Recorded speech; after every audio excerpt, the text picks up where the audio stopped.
Hello, it's Chuck Humphreys. This week for the persuasive speech, I'm going to talk about aesthetic awareness. Dictionary.com says that aesthetics mean you're concerned with beauty or the appreciation of beauty. And I think this translates to Kendall so much by making their students relate to professionalism a lot more. Professionalism here at Kendall is very important. Uh, it translates directly to the dress code here at Kendall. They preach, in culinary classes that you're in full chef whites, your chef white, your neckerchief, your houndstooth pants, and your non-slip shoes. And in your general education classes, that's where it falls short. They preach business casual, which means slacks and a button-down shirt. But there's no one here at Kendall that enforces the rule, and kids, just wear jeans, sweatshirts, anything they want. So the dress code here at Kendall needs to be enforced a little more, I believe.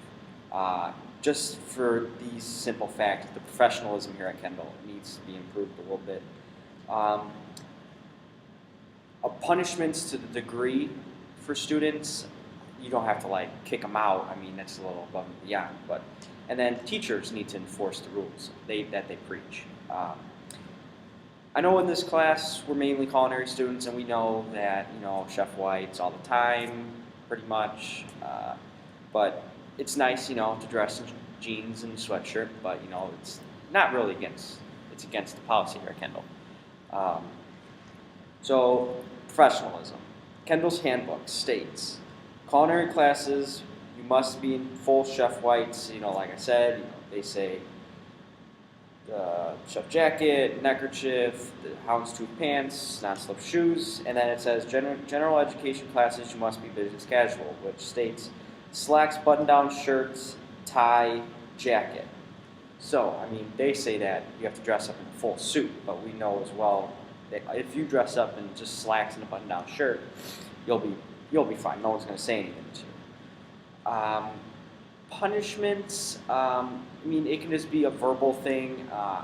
There's no way, state or form, that you should be kicked out or be charged any more money than we're already charged. That's could be a little crazy.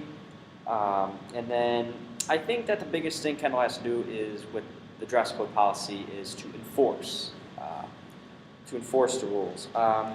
So when you sit down in a class on the first day and you go over the syllabus, the biggest thing to talk about is the dress code. And they preach the dress code, and 2 weeks later everyone's wearing jeans and sweatshirts in the class. So it starts with the security, making sure, don't let it's hard not to let anyone in because they pay the tuition to go here, but they have to enforce the rules downstairs. And then the teachers in the classroom have to enforce the rules that in their class you have to be dressed business casual or you have to be dressed in chef whites. And teachers have to, in their class, be really strict on these rules. Maybe give them a couple points off attendance or something like that, just to make them a little motivated to get dressed up a little bit and to follow the rules. So professionalism here at Kendall is very important to its image. They're known to put out good quality, and we know that when we're out in the field that culinary students know that jacket has to be ironed, it has to be starched, everything has to be clean, that you look presentable, and I think that's the same way that Kendall students should be as well, because this is pretty much just like a job. A lot of kids have school every day for countless hours a day, and I think that we have to follow the same policies that there's out in the industry. So aesthetic awareness, I think, has very big roots here at Kendall, translating into professionalism here at Kendall and its students. Thanks.